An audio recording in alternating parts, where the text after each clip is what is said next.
Okay, so Goosebumps stars Jack Black as young horror writer, thriller writer R.L. Stine. And the plot of this movie is a young boy kind of falls for this girl next door who is actually the daughter of R.L. Stine.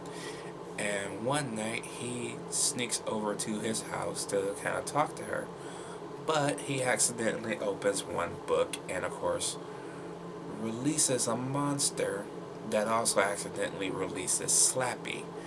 And Slappy does not want to go back into his book, so Slappy gets revenge by opening all of R.L. Stine's novels and releasing every single monster that he has written upon the town of Madison, Delaware.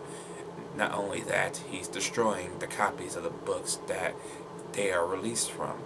And now, R.L. Stine and company have to find a way to put the monsters back in their books before they wreak havoc on the town and try and kill R.L. Stine, pretty much. This movie was a lot of fun. I actually really enjoyed Goosebumps. They did not fuck this up. I am shocked to say that they did not fuck this movie up. This was a nice little kids movie. And that's really what it's aimed towards, is the kids, because pretty much I grew up with Goosebumps during the 90s, the TV show, the books, especially the books with Slappy on it. I loved that novel. That was actually a pretty good one. And by far, Slappy is my favorite thing about this movie because he's creepy and he's a pain in the ass. He talks a lot of shit. Reminds me a lot of me in ways, which is why I kind of relate to Slappy, except I'm not creepy, but I do trash talk a lot of shit. So that's another plus that I liked about Slappy. I also like the fact that he's actually a dummy and not a CGI creation like almost every other creature in the movie. That's very noticeable CGI, but the budget wasn't as big, so I kind of understood that. Plus, you kind of learn to accept it after a while, after like maybe the giant mantis comes out of the book, or whatever the hell they call him. I forgot what they call him, but it's a what do they call it? Praying mantis, whatever. But yeah, the romance happens kind of fast between these two characters, between the young boy and his daughter. He kind of learns something new about his daughter as well, which I did not expect. But that was actually kind of the sad part about everything.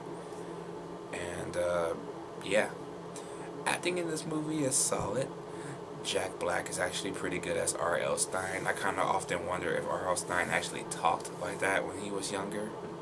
It's a weird way of talking. He kind of talks like this, and he talks like this a lot. I don't know if he actually talked like that or not, or Jack Black was kind of overselling it a little bit, because he kind of acts like he does overact a little bit. But I liked him overacting a little bit, so it's kind of a positive and a negative, if that makes any sense. But yeah, it is a fun time. It's not trying to be very bright. It's not A+ material. There are some silly problems, like the love story kind of being way too fast for its own good. I did like the little twist involving that same story. All the more for a better movie and a better ending to said movie.